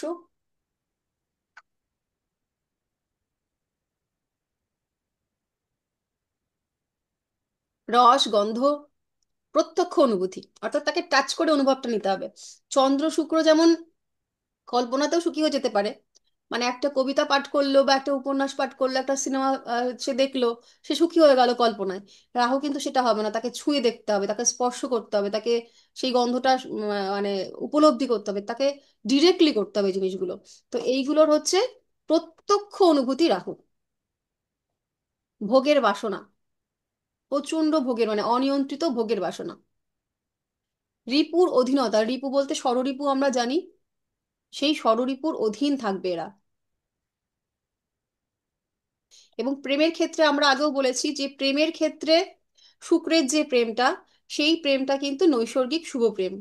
কিন্তু রাহুর যে প্রেম, সেই প্রেম কিন্তু নৈসর্গিক শুভ প্রেম নয়, কামজ প্রেম। কেবলমাত্র ভোগের লিপ্সায় তারা হচ্ছে সম্পর্কে যুক্ত হয়। এবং এদের জীবনে বহু নারী পুরুষের আগমন হয়। এবং যে পার্টিকুলার ভোগ তাদের দরকার, এবং যে পর্যন্ত দরকার, মানে নতুনত্বের গন্ধ স্পর্শ যখন ছুটে গেল, নতুন থাকলো না, তখন তার জীবনে সেই মানুষটাকে আর প্রয়োজন নেই। সেটাকে চেঞ্জ করে আবার নতুন মানুষ জীবনে আনবে। তো এখন তো আকছার এটা মানে প্রচুর দেখতে পাওয়া যায়, কারণ এখন বর্তমানের সময়টাই হচ্ছে রাহু শুক্র রিলেটেড সময়। এবং বিশেষ করে রাহু, মানে আমরা প্রত্যেকেই রাহুর কবলে, মানে আমরা যখন পড়ছিলাম, পড়ে এই যে রাহু পড়তে পড়তে ভাবছিলাম যে আমি মনে হয় এতটা রাহু প্রবণিত নই, আমি মনে হয় অনেকটা ভালো। কিন্তু আমি ব্যক্তিসত্তা হিসাবে হয়তো রাহু প্রভাবিত প্রভাবিত ব্যক্তিত্ব নই, কিন্তু আমার জীবনযাত্রায়, আমার ঘরের মধ্যে, আমার লাইফ স্ট্যাটাসের মধ্যে এত পরিমাণে রাহুর প্রভাব, যে আমরা না চাইতেও রাহুর প্রভাবে প্রভাবিত। যেমন ধরুন, আপনাদের প্রত্যেকের হাতে যে স্মার্টফোনটা, বলুন সারাদিনে কয় ঘন্টা ইউজ করেন? যত ঘন্টা ইউজ করেন, তার 1/3 কোনো ধর্মগ্রন্থকে স্পর্শ করে থাকেন, পড়া তো দূরের কথা, শুধু আপনার কথা বলছি না, আমার কথাও বলছি, সকলের ক্ষেত্রে একটা স্মার্টফোন যেটা কিনা সরাসরি ভাবে রাহুর গেজেট, মানে রাহুর কারকত্ব, সারা দিন আমরা ফোনটা নিয়ে বসে আছি, সারা দিন আমরা রাহুর সঙ্গে কানেক্টেড। কিভাবে আমরা সেখান থেকে বেরোবো? আমরা যখন মুঠো ফোনে কথা বলতাম, ওই ছোট ফোনগুলো টেপা বোতাম, ওটা ছিল, হিসাব করে দেখবেন যখন আমরা টেপা ফোনে কথা বলতাম, বোতাম ফোনে, তখন প্রথম প্রথম যখন ফোন আসে, আপনাদের সবার অভিজ্ঞতা আছে যে মা মাসিদের গল্প মোটে ফুরোতো না। সারা দিন তারা গল্প করতো, মা মাসি গল্প করে যাচ্ছে, দিদি ঠাকুমা শুধু ফোন, শুধু ফোন, কথা। এই এই ছোট ফোনটা, বোতামওয়ালা ফোনটা কিন্তু ছিল বুধের। সে হচ্ছে কমিউনিকেশন করতো, সে কথা বলাতো। কিন্তু এখন যবে থেকে স্মার্টফোনটা এসছে, আমরা কিন্তু ফোন কথা বলার কলের, যে কলটা আমাদের ধরে কথা বলতে হবে, আমরা কিন্তু বিরক্ত হয়ে যাই, কারণ তখন আমরা ভালো রিল দেখছিলাম, উফ, এখান থেকে বেরিয়ে গিয়ে আবার একটা কি বকতে হবে। ফোন আসলেই বিরক্ত হই, মানে কানেক্টিভিটি আমরা পছন্দ করি না, আমরা সবাই বুধ হয়ে সারা দিন বোকার মতন রিল দেখে যাচ্ছি, নিটফল জিরো, কিন্তু আমরা করছি। এবং আমরা যত রকমের দেখুন, এই ফোনের ফোনের মাধ্যমে যে এই যে অনলাইন শপিংটা চালু হয়েছে, আজকে আমার একটা শাড়ির দরকার নেই, কিন্তু আমি ক্রমাগত করে 4 দিন ধরে শাড়ির অ্যাড দেখছি, শাড়ির অ্যাড দেখছি, আমি লোভাতুর হয়ে পড়লাম, এবং ওই লোভের বশবর্তী হয়ে গিয়ে আমি পরশুদিন একটা শাড়ির অর্ডার দিয়ে ফেললাম। আমার একটা, এটা আমাদের মেয়েদের জন্য বললাম, এবার পুরুষদের জন্য বলি, আমার একটা যথেষ্ট ভালো ফোন আছে, কাজ চলে যাচ্ছে, কিন্তু একটা নতুন নতুন একটা আপডেট ভার্সন বেরিয়েছে, আমার ওটা লাগবে, পুরোনোটা বেচে দিলাম হাফ দামে, দিয়ে আমি পরের একটা আপডেট ভার্সন নিয়ে আসলাম। ওর যে ঠিক কতটা কার্যকারিতা আমার জীবনে আছে, সেটা আমাদের অত যাচ করার এখন প্রয়োজন নেই, আমার লাগবে, আমি আগেরটা বেচে দিয়ে পরেরটা নিলাম, এই যে একটা নেশা। এবং এই নেশাতে আমরা কি করছি, আমাদের দেখুন সেকেন্ড হাউস, পয়সা, সেকেন্ড হাউস এবং আহ, বাকি সমস্ত কিছু আমরা কিন্তু একটু একটু করে ক্ষয় করে ফেলছি। এখান থেকে এই টাকাটা আমরা সেভিংস করে একটা ভালো জায়গাতে ইনভেস্ট করতে পারতাম, আমরা পারছি না। তো এই যে রাহুর দ্বারা আমরা প্রত্যেকে ভোগের প্রতি কিন্তু একটু একটু করে হলেও মানে ইচ্ছুক হয়ে পড়ছি। যাই হোক, সৌন্দর্য বোধের অভাব যেটা বললাম,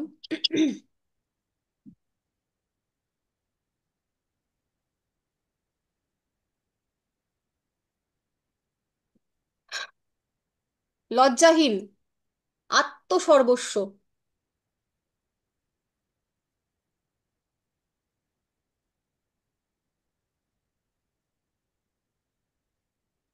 রাহু প্রচুর খরচ করে। ওই যে একটা জিনিস আপনারা শুনেছেন যে যারা কিনা মদ্যপান করে, তাদের হচ্ছে মদ্যপানের পয়সা জোগাড় করতে হয় না, মানে যারা মদ্যপান করে তারা হচ্ছে একজন কিনে নিয়ে আসলে ভাই খোঁজে, ভাই আসবি, ভাই চল আমি খাওয়াচ্ছি, এই যে খরচাগুলো, সেই খরচাগুলো কিন্তু সব রাহু করায়। তাই জন্য কারো যারা মদ্যপান করে, পার্টনারের অভাব তাদের হয় না, এবং পয়সার অভাবে মদ্যপান হচ্ছে না এটাও তাদের হয় না, কারণ কেউ না কেউ তাদেরকে খাইয়ে দেয়। তো এই যে খরচাটা, এটা হচ্ছে রাহুর খরচা। কিন্তু রাহু যদি বুঝতে পারে যে এই ইনভেস্টমেন্টে আমার কোনো লাভ নেই, সে কিন্তু 1 টাকাও খরচা করবে না। হুম। এবার সমাজের মধ্যে আমরা রাহুকে কাদের কাদের ধরবো, হচ্ছে ভোগী ব্যক্তি, ভোগী ব্যক্তি, লম্পট, প্রস্টিটিউট,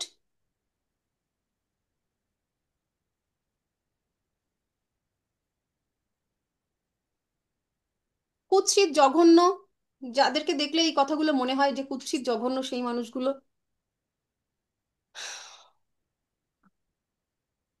এদের চোখগুলো, রাহু প্রভাবিত ব্যক্তিদের দেখলেই দেখতে পারবেন, চোখগুলো হচ্ছে উম, বড় বড় হয়, লাল বড় বড় চোখ, কোকড়া কোকড়া চুল। যাদের যে মানে এটা দেখবেন, যারা কিনা হচ্ছে বেশিরভাগ মাটন কাটে, খাসির দোকানদার, তাদের দেখতে পারবেন এই ধরনের চেহারা হয়। এবং রাহু প্রভাবিত ব্যক্তিরা এই ধরনের পেশায় আসেন, বড় বড় চোখ, লাল লাল চোখ এবং কোকড়া কোকড়া চুল। অল্প জ্ঞানের প্রতিফলন, মানে এই একটা জিনিস দেখবেন, রাহু প্রভাবিত ব্যক্তিরা যারা প্রকৃত জ্ঞানে জ্ঞানী নয়, স্বল্প হয়তো একটা মানে বৃহস্পতির জ্ঞানটা হচ্ছে পুরো পাঠ্যপুস্তক তার একদম নখদর্পণে, তার মধ্যে কি কি জ্ঞান আছে সেটা সে জানে। কিন্তু রাহুর প্রভাবিত ব্যক্তিরা প্রথম পৃষ্ঠা পড়বে আর শেষের পৃষ্ঠা পড়বে, মাঝখানে কিছু সে জানবে না, তার জানা হয়ে গেছে। এইবার সে জ্ঞানের যখন জ্ঞানে মানে জ্ঞান দেওয়ার যখন জায়গা আসলো, তখন একদম গুড়িয়ে প্রথম পৃষ্ঠা এবং শেষের পৃষ্ঠা বলে একদম সে ক্রেডিটটা নিয়ে নেবে, আমি সমস্ত কিছু জানি। মানে ওই যে চায়ের দোকানে আপনারা দেখতে পাবেন যে বিশিষ্ট সব রাজনীতিবিদ, বুদ্ধিজীবী সব বসে থাকে চায়ের দোকানে, যারা খবরের 1 লাইন এবং শেষ লাইন পড়েছে, কিন্তু তারা সব জানে। এই যে জ্ঞানের জায়গাগুলো, এগুলো কিন্তু রাহু প্রভাবিত। এবং এই যে গসিপ, এটাও কিন্তু রাহু দেওয়া, পরনিন্দা পরচর্চা করা, রাহু দেয়।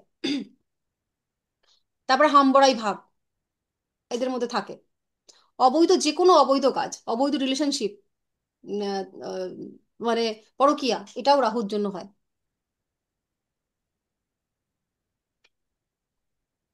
আচ্ছা, ঠাকুর দাদা আমাদের যে বাবার বাবা, সেই ঠাকুর দাদাও কিন্তু রাহু রিপ্রেজেন্ট করে। চিটিংবাজ, চোর, জোচ্চোর, এগুলোও কিন্তু রাহু রিপ্রেজেন্ট করে। রোগগুলোকে লিখে নিই। রোগের মধ্যে আমরা জানি, আমরা বলেছিলাম যে গ্রোথের কারক, স্বাভাবিক গ্রোথের কারক হচ্ছে বৃহস্পতি। কিন্তু যখনই আনন্যাচারাল গ্রোথ হয়, যে কোনো কিছু, আমাদের এই যে কোষের অস্বাভাবিক বৃদ্ধির পরে ক্যান্সার হয়, তো সেই ক্যান্সারের কারক গ্রহ কিন্তু রাহু। প্রচুর যাদের মানে লগ্নে কিংবা সিক্সথে রাহু আছে, এদের কিন্তু হাইপার অ্যাসিডিটি টেন্ডেন্সি দেখতে পাওয়া যায়। প্রচন্ড অ্যাসিডিটির ফলে মানে গলার এখানে কষ্ট, মাথায় কষ্ট, বুক ফেটে যাচ্ছে, এই ধরনের যে অ্যাসিডিটিতে যাদের সমস্যাগুলো হয়, এগুলো কিন্তু রাহুর জন্য হয়ে থাকে। ম্যাম কি বলে লগ্নে রাহু থাকলে? হুম। আচ্ছা। ম্যাম, লগ্নে রাহু থাকলেই তারা কি রাহু প্রভাবিত হতে পারে? হুম। মানে তারা অবশ্যই তারা রাহু প্রভাবিত, যদি না কোনো ভালো নক্ষত্র পায়, বা তার উপরে যদি কোনো না কোনো শুভ গ্রহের দৃষ্টি না থাকে, তাহলে সেই মানুষটা কিন্তু রাহু প্রভাবিত হবেই। তার মধ্যে এই যে এবার দেখতে হবে রাহুটা কোন রাশিতে বসে আছে, তো তার মধ্যে কিন্তু রাহুর প্রভাব থাকবে। অস্থিরতা, হুম, স্টেবল করতে না দেওয়া লাইফকে, বিভিন্ন স্ট্রাগলের মধ্যে ফেলে দেওয়া, এই সমস্ত তো থাকবেই তার জীবনে। বুঝতে বুঝতে হ্যাঁ ম্যাম, আমার লগ্নে রাহু, কিন্তু আমি একদমই মানে ওই রকম জোরে গান চালানো, মানে আমি একটা মোটামুটি একটা সাত্ত্বিক জীবন বলতে, তাহলে মোটামুটি এখন তো তাহলে রাহু দেখুন কেতুর নক্ষত্রে আছে, অথবা কোনো শুভ মানে শুভ গ্রহের নক্ষত্রে আছে, অথবা কোনো শুভ গ্রহের অ্যাসপেক্ট আছে, বা কিছু একটা আছে আর কি। ভালো। হ্যাঁ, বৃহস্পতির শুক্র দৃষ্টি। হ্যাঁ, ওই যার জন্য, জন্য। হ্যাঁ। হ্যাঁ, একটা ব্যাপারটা বুঝবেন, মানে ধরুন আপনার স্কুলের মধ্যে সব থেকে কড়া স্যার, যে হাতে ছড়ি নিয়ে ঘোরে, হুম, যাকে দেখলে সবাই শান্ত, আর আপনার ক্লাসের মধ্যে সব থেকে বজ্জাত স্টুডেন্ট, এই যে এরা দুজন হুম। যদি এক জায়গাতে হয়, তাহলে কি এই বজ্জাতটা বজ্জাত থাকবে আর স্যারের সামনে না, আসবে? না। তো সেই জন্য গুরুর সঙ্গে রয়েছে, তো গুরুর অ্যাসপেক্ট রয়েছে, গুরু সবসময় বলছে "এই, আমি কিন্তু দেখছি"। তো ওই বেটা তখন ভালোভাবে রয়েছে, না না গুরুদেব, আমি কিছু করছি না, আমি ভালো ছেলে। আচ্ছা। আর ম্যাম, এইটা কি রিপ্রেজেন্ট করে আগের জন্মে যে মানে নিশ্চয়ই সে কোনো খারাপ কর্মের সাথে যুক্ত ছিল, তাকে এইভাবেই তৈরি করেছে এই, যাতে এই আহ, পানিশমেন্টটা দিয়ে যায়। রাহু হচ্ছে পেন্ডিং কর্ম বোঝায়। রাহু যেভাবে থাকে, সেই ভাবের পেন্ডিং কর্ম তার থাকে। তো তোমার লগ্নে যখন রাহু, তোমার পরিবারেতে তোমার কিন্তু পেন্ডিং কর্ম আছে। তুমি এই পরিবার থেকেই আগে চলে গেছিলে, এবং তোমার এই পরিবারেতেই আবার জন্ম হয়েছে সেই পেন্ডিং কর্মটাকে শেষ করার জন্য। যাদের লগ্নে এবং দ্বিতীয় চতুর্থে রাহু থাকে, তাদের পরিবারেতে কোনো আনন্যাচারাল ডেথ হতে পারে। দেখবে তোমার পরিবারের ঘেটে প্রিভিয়াসে কেউ না কেউ হয়তো সেভাবে গেছেন। তো আহ, এই যে ভাবে রাহু থাকে, সেই ভাবের যে পেন্ডিং কর্মটা তোমার পরিবারের প্রতি, তোমার হচ্ছে পেন্ডিং কর্ম আছে। এবং তুমি দেখবে যে তুমি পরিবার অন্তঃপ্রাণ, তুমি যে কোনো কিছু প্ল্যান করো, আগে তোমার পরিবারকে তুমি ভাবো। পরিবার বলতে তোমার বাবার ফ্যামিলির কথা বলছি। তুমি কি বিবাহিত? হুম, হুম। হ্যাঁ ম্যাম। তাহলে বাবার পরিবারের প্রতি তোমার জানছি রাখতে হয়, ওই কর্মের জন্য কিন্তু তোমাকে আসতে হয়েছে। আচ্ছা এবং ম্যাম, যদি তুলাতে তুলাতে যদি রাহু থাকে তুলাতে যদি রাহু থাকে, লগ্নে। তবে লগ্নে তার ওটা ভালো ফল দেয় রাহু। ওখানে তুলাতে রাহু ভালো ফল দেয়, এবং লগ্নের কারকত্বগুলো দেখতে হবে যে এই সেম গুলোই আসবে। আর লগ্নে রাহু আসলে বলে যে সূত্র আছে যে যার লগ্নে রাহু আছে, তার আগে আনন্যাচারাল ডেথ হয়েছিল। মানে যে মানুষটা লগ্নে রাহু নিয়ে জন্মগ্রহণ করেছে, তার আগের যে মৃত্যুটা আচ্ছা। হয়েছিল, সেই মৃত্যুটা স্বাভাবিক মৃত্যু ছিল না। খুন, জখম, সুইসাইড, এগুলো হতে পারে, আচ্ছা। বা অসময়ে মৃত্যু, সে কি সময় হলো না। মানে সে কি অসৎ ব্যক্তি থাকতে পারে, মানে হতে পারে, তাই জন্য তার মানে এই জীবনে পানিশমেন্টে মানে এত অস্থিরতা, এত মানে ডাউনফল এইসব। দেখো কি মানে কারণে আমি সেটা হয়েছে। একটা মানুষ, ধরো একটা মানুষ সুইসাইড করছে, এই জন্মে একটা মানুষ সুইসাইড করেছে, হ্যাঁ, তো পৃথিবীর যতগুলো সুইসাইড হয়েছে তারা কি অসৎ ছিল? কত মানুষ কত অত্যাচারের ফলে সুইসাইড করে নিচ্ছে, তারা সহ্য করতে পারছে না দুঃখ যন্ত্রণাগুলো। তার মানে সেই মানুষটা খুব সফট, খুব পিওর, সে এই হ্যাঁ, হ্যাঁ, যান্ত্রিক যন্ত্রণাগুলোকে নিতে পারলো না।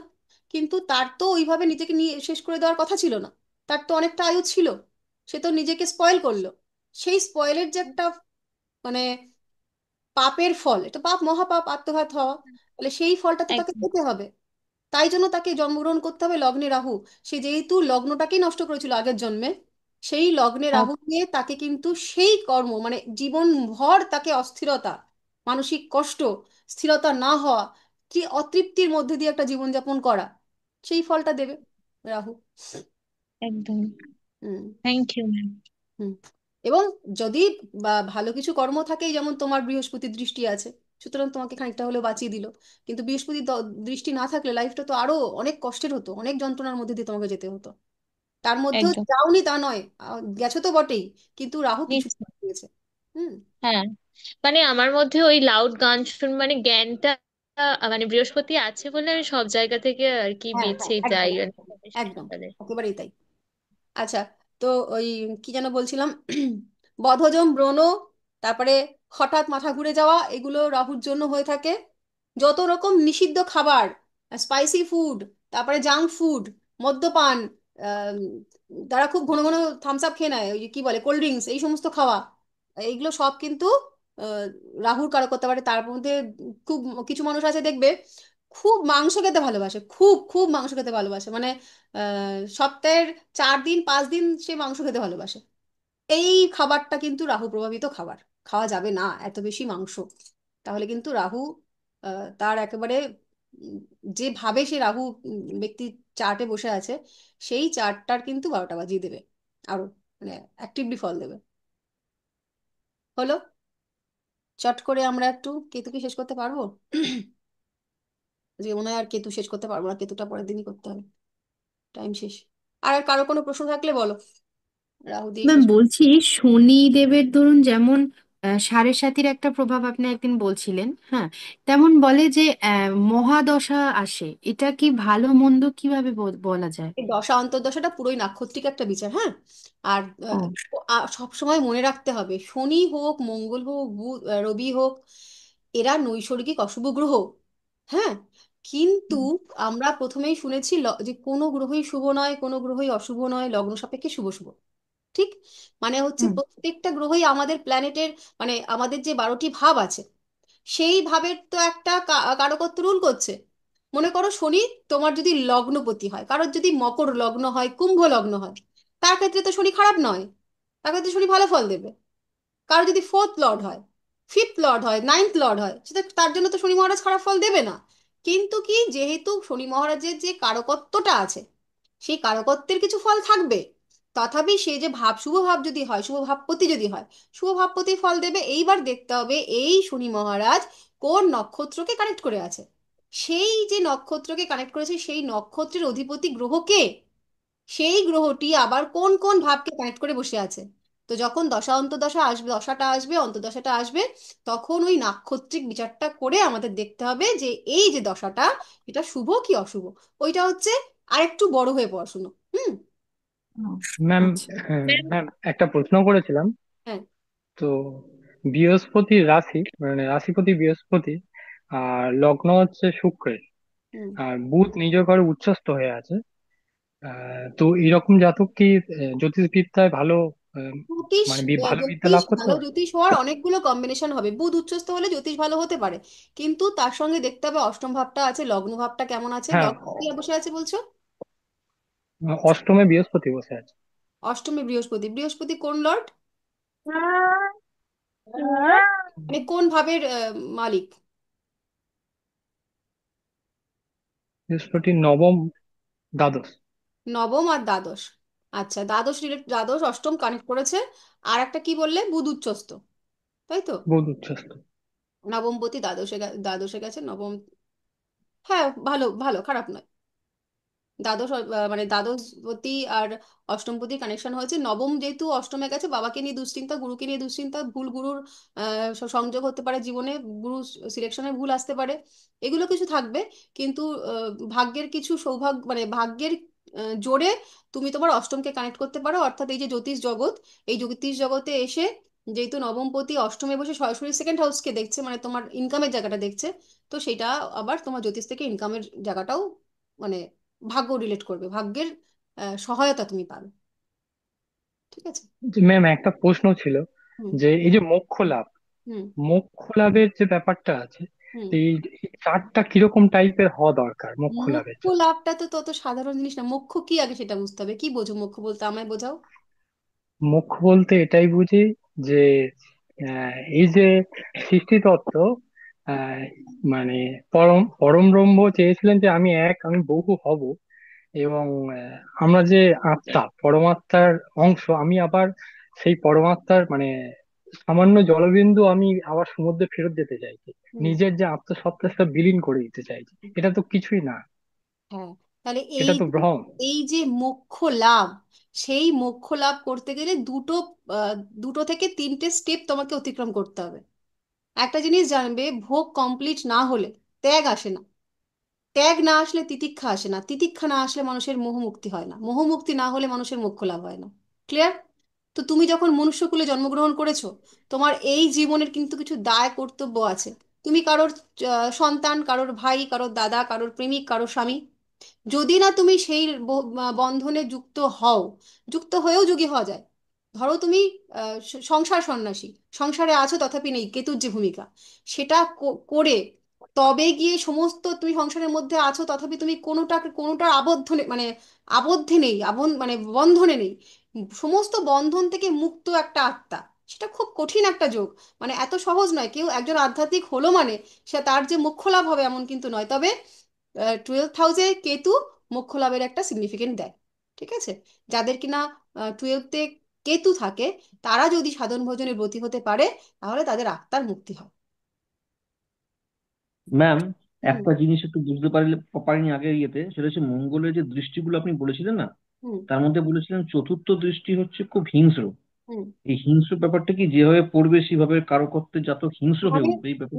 বলে দিচ্ছি। আমরা জানি তো মঙ্গল হচ্ছে আহ, ঝগড়ার কারক, হুম। অশান্তির কারক। তো হুম। মঙ্গল হচ্ছে এনার্জির কারক, শক্তির কারক। তো মঙ্গলের চতুর্থ দৃষ্টি আপনার যে ভাবে পড়বে, সাপোজ হুম। করুন যে মঙ্গলের চতুর্থ দৃষ্টি পড়েছে আপনার 4th হাউসে। হুম। হুম। তাহলে 4th হাউস থেকে আমরা বিচার করি কি আপনার মা, আপনার বাড়ি, তাই তো? তো হুম। এই ব্যক্তি যার কিনা 4th হাউসে মঙ্গল, মঙ্গলের দৃষ্টি মানে মঙ্গলের ফোর্থ দৃষ্টিটা যার 4th হাউসে পড়েছে, সেই হুম। ব্যক্তি তার মায়ের জন্য কিন্তু লড়ে যাবে। মানে আপনি এই মানুষটাকে যদি কখনো মা তুলে কোনো কথা বলেন, সে আপনাকে হুম। মেরে নাক ফাটাতে এক বিন্দু মানে দ্বিধাবোধ করবে না। বা মায়ের জন্য কিন্তু সে তার জীবনের সমস্ত শক্তি মানে আহ, ব্যয় করে ফেলবে। মানে যে যে মানে শক্তির যে ব্যবহারটা, সেটা সে এই হাউস পারপাস করবে। আচ্ছা। ম্যাডাম আর শুক্রের সপ্তম জন্য দৃষ্টি অনুযায়ী শক্তি প্রদর্শন করবে, এটা মানে কি? কি? সপ্তম দৃষ্টি অনুযায়ী ব্যক্তি শক্তি প্রদর্শন করবে?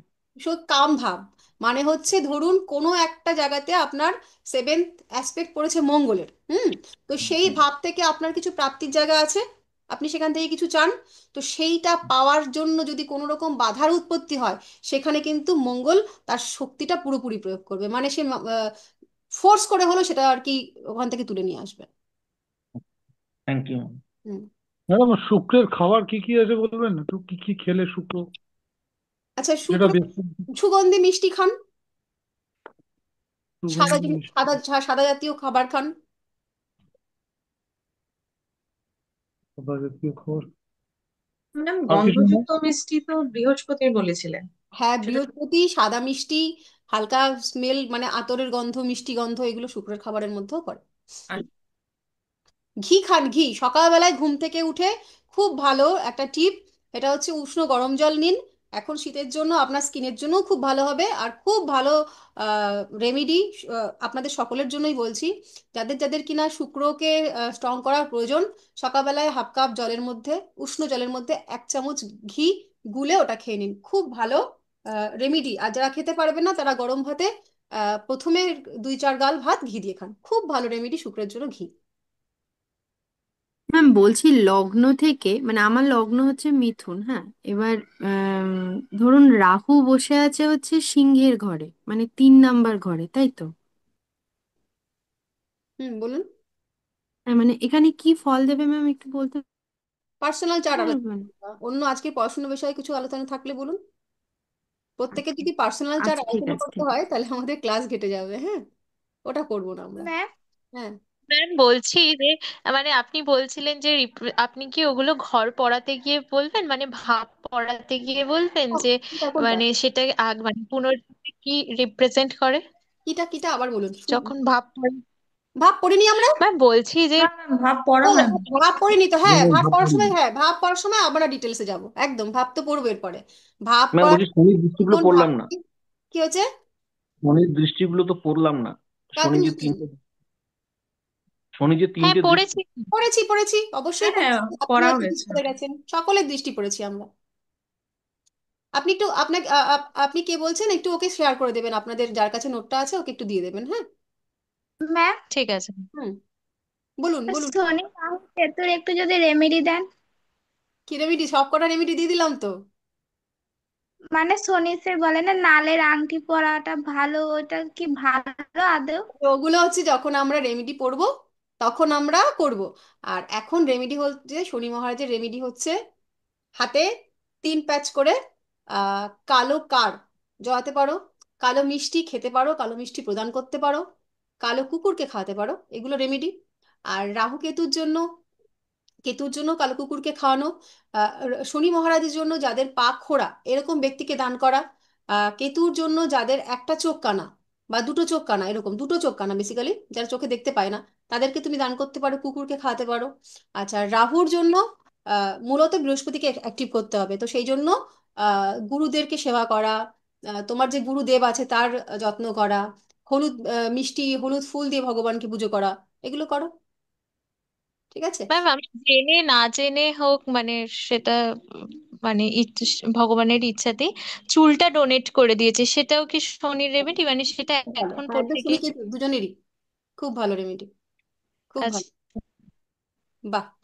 মানে ঠিক আমি আছে, পুরো চুলটাই ডোনেট করে দিয়েছি। খুব ভালো, মহান কাজ করেছেন, খুবই ভালো কাজ। এবং এটা রাহুরও রেমেডি হলো কেন কি জানি আমরা, ক্যান্সারের আহ, কারক গ্রহ হচ্ছে রাহু। আর এই যে চুলটা, এটা মূলত ক্যান্সার পেশেন্টদের ওষুধের জন্যই ব্যবহৃত হয়। তো সেই ক্ষেত্রে কিন্তু ঘুরিয়ে রাহুরও কিন্তু রেমেডিটা হয়ে গেল, শুক্রেরও হলো। যে উদ্দেশ্যে আপনি ডোনেট করেছেন, যেহেতু এটা ফেলে দেওয়াটা আলাদা ব্যাপার ছিল, তো সেটা কিন্তু ভালো হলো। হ্যাঁ হ্যাঁ।